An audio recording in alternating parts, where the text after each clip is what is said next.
آج ہم ایک ایسے موضوع کی گہرائی میں جا رہے ہیں جو بہت ہی ذاتی، پیچیدہ اور اکثر انتہائی حساس سمجھا جاتا ہے۔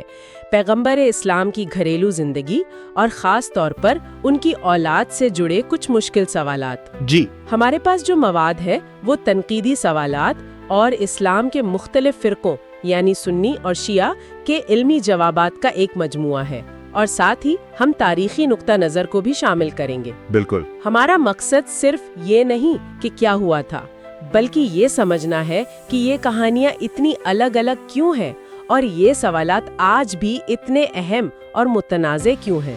تو ٹھیک ہے، آئیے اس کی تہوں کو کھولتے ہیں۔ بالکل، اور یہ سمجھنا بہت ضروری ہے کہ یہ صرف تاریخ کا کوئی خشک سبق نہیں ہے۔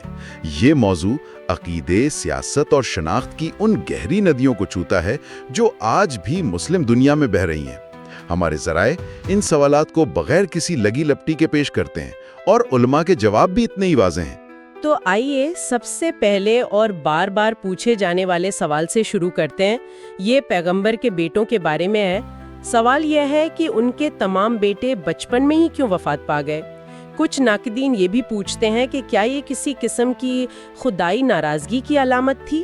یہ ایک بہت بنیادی سوال ہے، اور ہمارے ذرائع اس پر کئی زاویوں سے روشنی ڈالتے ہیں۔ دیکھیں، سب سے پہلی اور اہم بات تو یہ ہے کہ تمام اسلامی مکاتب فکر، چاہے وہ سنی ہوں یا شیعہ، اس بات پر متفق ہیں کہ یہ اللہ کی طرف سے ایک آزمائش تھی اور اس کی حکمت کا حصہ تھی۔ یہ کوئی لعنت یا ناراضگی نہیں تھی۔ اچھا، قرآن میں بار بار ذکر ہے کہ ایمان والوں کو آزمایا جائے گا، اور ظاہر ہے انبیاء کی آزمائشیں تو سب سے سخت ہوتی ہیں۔ حضرت ایوب کی بیماری یا حضرت نوح کے بیٹے کا انکار، ایسی مثالیں دی جاتی ہیں کہ انبیاء کو شدید ذاتی صدموں سے گزرنا پڑا۔ یہ تو ہوا مذہبی نقطہ نظر، لیکن کیا اس دور کا تاریخی پس منظر بھی ہمیں کچھ بتاتا ہے؟ میرا مطلب ہے 7ویں صدی کے عرب میں زندگی کیسی تھی، خاص طور پر بچوں کے لیے؟ یقیناً، اور یہیں سے تصویر بالکل واضح ہو جاتی ہے۔ 7ویں صدی کے عرب میں بچوں کی شرح اموات بہت ہی زیادہ تھی۔ اچھا، کتنی زیادہ؟ ذرائع کے مطابق اندازہ ہے کہ 30 سے 50% بچے۔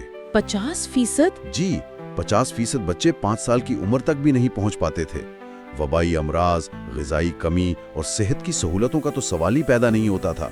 تو یہ ایک ٹھوس تاریخی حقیقت ہے جس کے بعد کسی مافوق فطرت وجہ کی ضرورت ہی نہیں رہتی۔ واہ! پیغمبر کے بیٹوں کی وفات اس دور کے تلخ سماجی حالات کے عین مطابق تھی۔ یہ تو مطلب اس پورے معاملے کو ایک بالکل نئے زاویے سے دکھاتا ہے۔ تو یہ صرف ایک مذہبی دلیل نہیں، بلکہ اس دور کی ایک تلخ حقیقت بھی اس میں شامل ہے۔ بالکل۔ لیکن پھر بھی مذہبی علماء عقیدے کی روح سے اس میں کیا گہری منطق یا حکمت دیکھتے ہیں؟ یہاں ایک بہت ہی دلچسپ اور گہرا نقطہ سامنے آتا ہے جس پر سنی اور شیعہ علماء میں کافی حد تک اتفاق ہے۔ وہ یہ حکمت دیکھتے ہیں کہ اس طرح اسلام میں موروثی بادشاہت۔ اچھا، یعنی اگر کوئی بیٹا ہوتا تو لوگ اسے ہی اگلا رہنما مان لیتے؟ بالکل، انسانی فطرت کے مطابق بہت سے لوگ اسے ہی اگلا رہنما یا شاید نبی کا جانشین سمجھ لیتے۔ تو بیٹوں کی عدم موجودگی نے خاتم النبیین یعنی آخری نبی ہونے کے عقیدے کو عملی طور پر بھی مضبوط کر دیا کہ اب قیادت کا معیار خاندانی تعلق نہیں بلکہ تقویٰ اور قابلیت ہوگا۔ لیکن ذرائع میں کچھ تنقیدی نکات کا بھی ذکر ہے جنہیں مخالفین استعمال کرتے ہیں۔ مثال کے طور پر ایک حدیث کا حوالہ دیا جاتا ہے جس میں کہا گیا کہ پیغمبر میں 30 مردوں کے برابر طاقت تھی۔ اسے کچھ لوگ افزائش نسل کی صلاحیت سے جوڑتے ہیں۔ ہاں، اس نقطے کا بھی جائزہ لیا گیا ہے، لیکن علماء اس کی وضاحت کرتے ہیں کہ اس حدیث کا سیاق و سباق عبادات میں استقامت، راتوں کو جاگنا اور جنگی مشقت برداشت کرنا ہے۔ اس کا تعلق جسمانی طاقت اور برداشت سے ہے، نہ کہ خاص طور پر افزائش نسل کی صلاحیت سے۔ اسی طرح ایک اور عجیب نظریہ پیش کیا جاتا ہے کہ آپ کے آخری بیٹے ابراہیم کی وفات ایک سہولت ہے۔ سہولت؟ کس طرح کی سہولت؟ تاکہ وراثت کے مسائل پیدا نہ ہوں۔ اس نظریے کو تمام اسلامی ذرائع سختی سے مسترد کرتے ہیں۔ اور وہ کیسے؟ کیونکہ روایات میں پیغمبر کے اپنے بیٹے کی وفات پر ان کے گہرے انسانی غم کا تفصیلی ذکر ہے۔ وہ اپنے بیٹے کو گود میں لیے ہوئے ہیں، ان کی آنکھوں سے آنسو بہہ رہے ہیں۔ جب کسی نے حیرت سے پوچھا تو آپ نے فرمایا، آنکھ روتی ہے اور دل غمگین ہے، لیکن ہم زبان سے وہی کہتے ہیں جو ہمارے رب کو راضی کرے۔ یہ ایک باپ کا دکھ ہے، ایک انسان کا درد۔ یہ اس تصور کو چیلنج کرتا ہے کہ انبیاء عام انسانی جذبات سے بالاتر ہوتے ہیں۔ صحیح۔ یہاں وہ ایک والد کے طور پر نظر آتے ہیں جو اپنے بچے کو کھونے پر ٹوٹا ہوا ہے، لیکن پھر بھی اپنے ایمان پر مضبوطی سے قائم ہے۔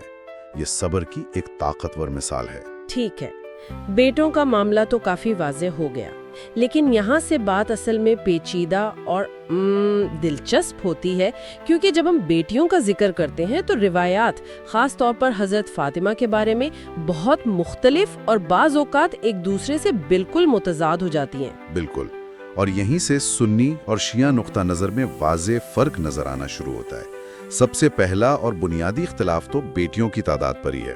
تعداد پر؟ جی، سنی نقطہ نظر کے مطابق چاروں بیٹیاں زینب، رقیہ، ام کلثوم اور فاطمہ پیغمبر کی اپنی سگی یعنی سلبی اولاد تھی۔ یہ ایک مسلمہ حقیقت کے طور پر مانا جاتا ہے۔ لیکن ایک منٹ، کیا یہ ممکن نہیں کہ چاروں بیٹیاں حقیقی ہوں لیکن وقت کے ساتھ ساتھ صرف حضرت فاطمہ کو مرکزی حیثیت حاصل ہو گئی ہو؟ شیعہ علماء تعداد پر ہی اختلاف کیوں کرتے ہیں؟ اس کے پیچھے کیا سوچ ہے؟ یہ بہت اہم سوال ہے۔ شیعہ مکتب فکر میں ایک نمایاں علمی موقف یہ ہے کہ صرف حضرت فاطمہ رضی اللہ تعالیٰ عنہ ہی آپ کی سگی بیٹی تھی، جبکہ باقی تین یا تو حضرت خدیجہ رضی اللہ تعالیٰ عنہ کی پچھلی شادی سے ان کی بیٹیاں تھیں، یا ان کی بہن کی بیٹیاں یعنی بھانجیاں تھیں جن کی آپ نے پرورش کی۔ اچھا، یہ نقطہ اہم ہے کہ یہ تمام شیعہ علماء کا متفقہ موقف نہیں، لیکن یہ ایک بہت اہم اور وسیع پیمانے پر مانی جانے والی رائے ہے۔ اس کے پیچھے سوچ یہ ہے کہ حضرت فاطمہ رضی اللہ تعالیٰ عنہا کی شخصیت کو ایک منفرد اور بلند مقام دیا جائے، جو اہل بیت کے تصور کا مرکزی نقطہ ہے اور امامت کا سلسلہ انہی سے چلتا ہے۔ اچھا، تو یہ صرف ایک تاریخی حقیقت کا معاملہ نہیں بلکہ اس کا تعلق عقیدے کی بنیادوں سے ہے۔ ان کی شادیوں کے بارے میں ذرائع کیا بتاتے ہیں؟ انہیں اکثر قبائلی اور سیاسی اتحاد کے طور پر دیکھا جاتا ہے۔ ہاں، اس دور کے قبائلی معاشرے میں شادیوں کا ایک بڑا مقصد اتحاد قائم کرنا اور تعلقات مضبوط کرنا ہوتا تھا، اور یہ ایک عام رواج تھا۔ حضرت عثمان غنی رضی اللہ تعالی عنہ سے یکے بعد دیگرے دو بیٹیوں رقیہ اور پھر ان کی وفات کے بعد ام کلثوم کی شادی کو ایک بہت بڑے اعزاز کے طور پر دیکھا جاتا ہے، اور اسی لیے انہیں ذو النورین کہا جاتا ہے۔ جی بالکل، ذو النورین یعنی دو نوروں والا کا لقب ملا۔ اس میں ایک روحانی اور سماجی دونوں طرح کی عزت تھی۔ اور حضرت زینب کی کہانی میں بھی ایک انسانی پہلو ہے۔ بالکل، حضرت زینب کی شادی ان کے کزن ابو العاص سے ہوئی تھی، جو اس وقت مسلمان نہیں تھے۔ جب اسلام آیا اور ہجرت ہوئی تو وہ مکے میں ہی رہ گئے۔ یہ کہانی محبت، وفاداری اور عقیدے کی کشمکش کی ایک بہترین مثال ہے۔ اور اسلامی قانون کے بتدریج نفاذ کی وجہ سے ان کی شادی کچھ عرصے تک قائم رہی، جو اس دین کی حکمت کو ظاہر کرتا ہے۔ اور پھر ہم آتے ہیں حضرت فاطمہ رضی اللہ تعالی عنہا سے متعلق تنازع پر، جسے باب کا واقعہ یا گیٹ انسیڈنٹ بھی کہا جاتا ہے۔ یہ شاید سنی اور شیعہ اختلاف کا سب سے بڑا اور حساس نقطہ ہے۔ بلا شبہ یہ سنی اور شیعہ روایات میں سب سے گہرے اور تکلیف دہ اختلاف کا مرکز ہے۔ شیعہ روایت کے مطابق پیغمبر کی وفات کے فوراً بعد خلافت کے معاملے پر حضرت علی سے بیعت لینے کے لیے کچھ لوگ حضرت فاطمہ کے گھر پر آئے۔ اس دوران دروازے پر حملہ کیا گیا، جس میں انہیں شدید جسمانی تشدد کا نشانہ بنایا گیا اور انہیں وراثت یعنی باغ فدق سے بھی محروم کر دیا گیا۔ ایک منٹ، یہ باغ فدق کا اتنا ذکر کیوں آتا ہے؟ اس کی کیا اہمیت تھی؟ بہت اچھا سوال ہے۔ فدق صرف زمین کا ایک ٹکڑا نہیں تھا، یہ اس وقت مدینہ کے قریب ایک بہت زرخیز اور قیمتی باغ تھا، جس کی آمدنی بہت زیادہ تھی، تو یہ معاشی خود مختاری کی ایک علامت بھی تھا۔ اچھا، شیعہ روایت کے مطابق اس سے محروم کرنا صرف ایک مالی نقصان نہیں تھا، بلکہ اہل بیت کو سیاسی اور معاشی طور پر کمزور کرنے کی کوشش تھی۔ یہ واقعہ ان کے نزدیک ظلم، ناانصافی اور حق غصب کرنے کی ایک مرکزی داستان ہے، جس کے نتیجے میں انہوں نے احتجاجاً اپنی تدفین رات کے وقت خفیہ رکھنے کی وصیت کی۔ یہ تو ایک بہت ہی سنگین الزام اور ایک بہت ہی المناک تصویر ہے۔ سنی روایت اس بارے میں کیا کہتی ہے؟ سنی روایت جسمانی تشدد کے الزامات کی سختی سے تردید کرتی ہے۔ وہ اس پورے معاملے کو وراثت سے متعلق ایک قانونی اور سیاسی اختلاف قرار دیتی ہے۔ قانونی اختلاف؟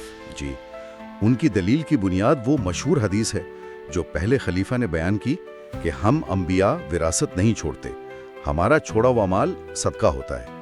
ان کے نزدیک یہ کوئی ذاتی دشمنی نہیں تھی، بلکہ اسلامی ریاست کے قانون کا نفاذ تھا۔ یعنی وہ مانتے ہیں کہ اختلاف ہوا، ناراضگی ہوئی، لیکن تشدد نہیں ہوا۔ بالکل، اس اختلاف اور ناراضگی کا ذکر سنی کتب میں بھی موجود ہے، لیکن اسے اس جسمانی تشدد کے پہلو کے بغیر بیان کیا جاتا ہے۔ تو ہمارے پاس دو بالکل مختلف کہانیاں ہیں، ایک ظلم اور جبر کی داستان، دوسری ایک قانونی اختلاف کی۔ ان کو آپس میں ملانا تقریباً ناممکن لگتا ہے۔ سیکولر مورخین جو کسی ایک فرقے کے روایت سے بندھے نہیں ہیں، وہ اس تضاد کو کیسے دیکھتے ہیں؟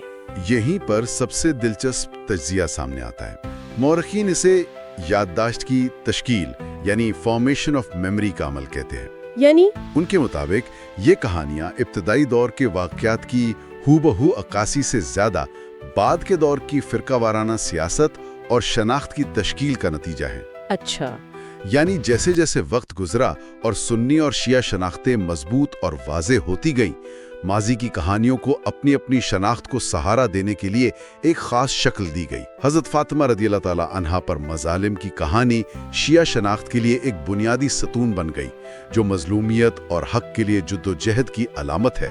صحیح۔ اسی طرح صحابہ کرام کے دفاع اور ان کی عزت کا تصور سنی شناخت کے لیے مرکزی حیثیت اختیار کر گیا۔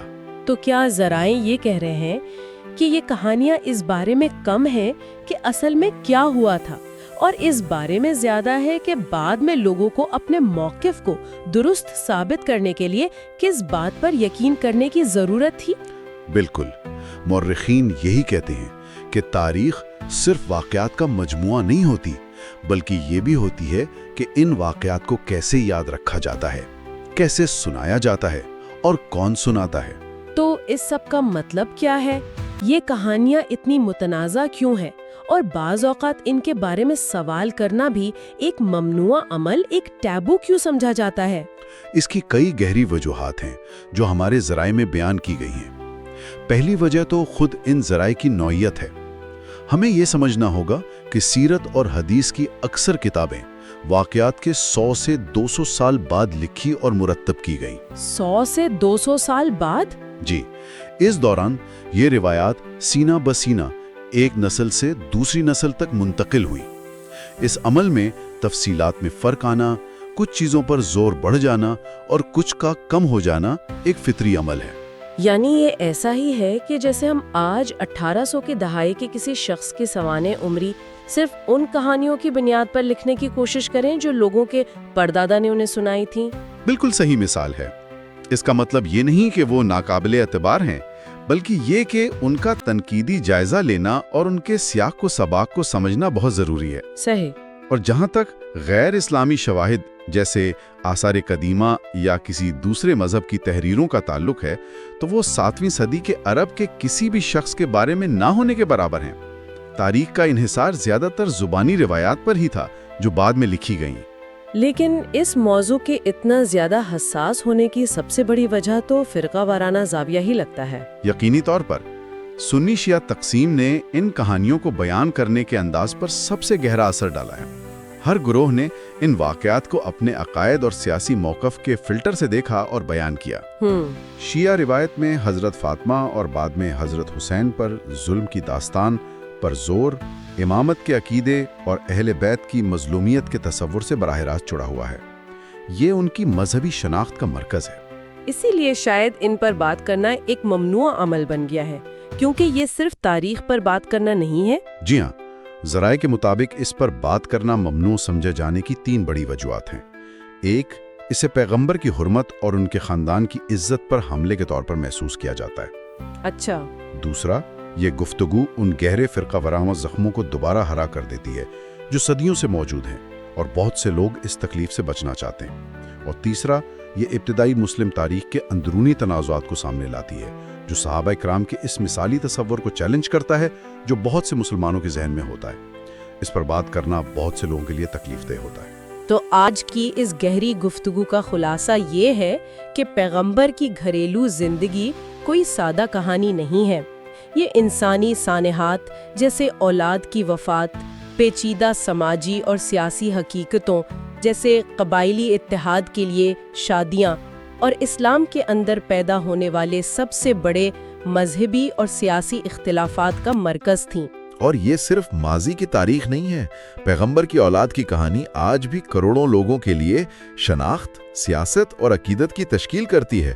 سنی مسلمانوں کے لیے یہ صبر، اللہ کی رضا اور حکمت کی مثالیں ہیں، جبکہ شیعہ مسلمانوں کے لیے یہ ظلم کے خلاف مزاحمت، حق کے لیے قربانی اور مظلومیت کی لازوال داستانیں ہیں۔